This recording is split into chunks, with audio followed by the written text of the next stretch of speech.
Here's your workout for Saturday, our prime movements after your warm-up. First movement is going to be a prone or overhand hang. So if you can set up on a chair, grip the edge of your door frame to slowly sink down, get a little stretch to your shoulders. The scaled version would be putting your palms on a box, bench, or countertop, and then driving your head down to open that shoulder up. 30 seconds of a prone hang or shoulder opener stretch.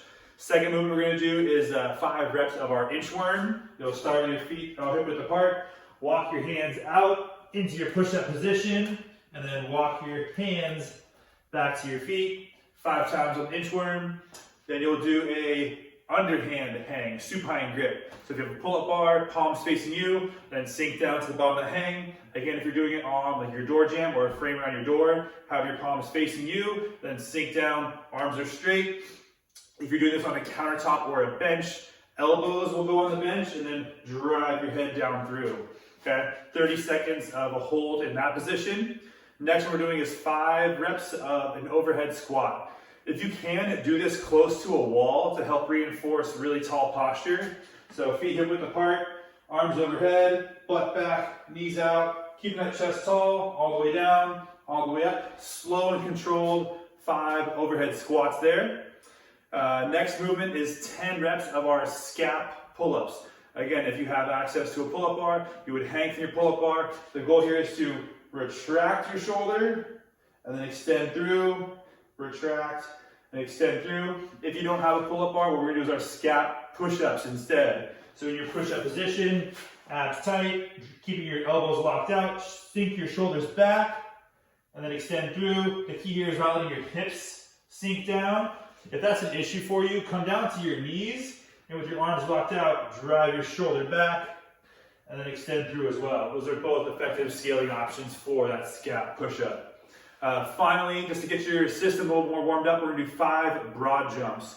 So feet hip width apart, get set, jump out, land, set, and then repeat 5 broad jumps. Get the nervous system a little more warmed up. So one long strength and conditioning workout today. It's intended to be done with partners where you would alternate movements, call it a leapfrog style workout. Partner A does movement number 1, partner B does movement number 2, and so on and so forth, alternating movements all the way throughout the workout.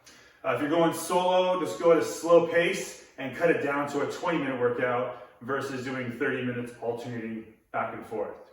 The scaled version, most of you guys will likely be doing this version. It's going to be 25 mountain climbers to start. The catch with these, I don't want these to be fast mountain climbers, okay? You're going to get in your push-up position, stack your shoulders on top of your wrists. The goal here is to touch your knee to your elbow, nice and slow and controlled. I don't want you back here just running in place. So shoulders on top of the wrists, touch is 1, touch is 2.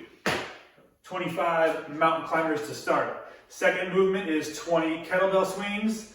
Keeping that back flat, load the hip, extend, arms overhead at the top.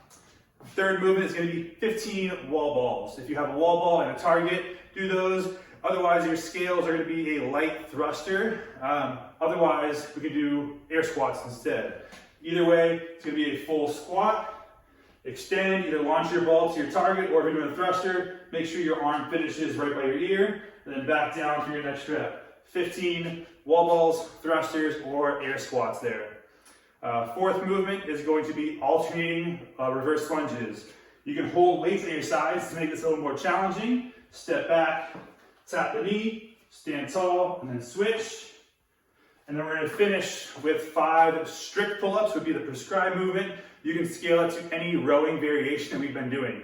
So you can do a high pull, you can do a push-up position, dumbbell row, you can do a bend over, dumbbell row, TRX row, ring row, any type of pulling variation that you have available to you guys. So 5 reps there. And you're going to alternate movements throughout. The RX version of this workout is going to start with 50 double unders. If you don't have double unders, your scale option that you guys liked this week was jumping jacks. So 50 jumping jacks is your scale if you do not have double unders.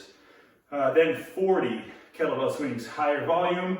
Most likely you have to break that up. Be conscious with your back mechanics when you're getting fatigued on a kettlebell swing. So as you get tired, don't let that kettlebell pull your back down. Keep your torso upright while you're loading your hips, and extend until your arms are straight overhead, okay? 40 kettlebell swings, 30 wall balls, thruster or air squat are your scales there. Then 20 overhead squats is the RX movement. 95, 65 was the prescribed weight. You can scale from an overhead squat, if you don't have the mechanics, to doing a front squat, goblet squat, dumbbell squat, whatever you have there. So 20 weighted squats, and then finishing with 10 strict pull-ups. And like I said before, use what you have available to you, any type of rowing motion. So upright row, bent over row, plank position row, all those are good substitutions for a pull-up today. If you guys have any questions, let me know. Enjoy your workout, and I will see you on Monday.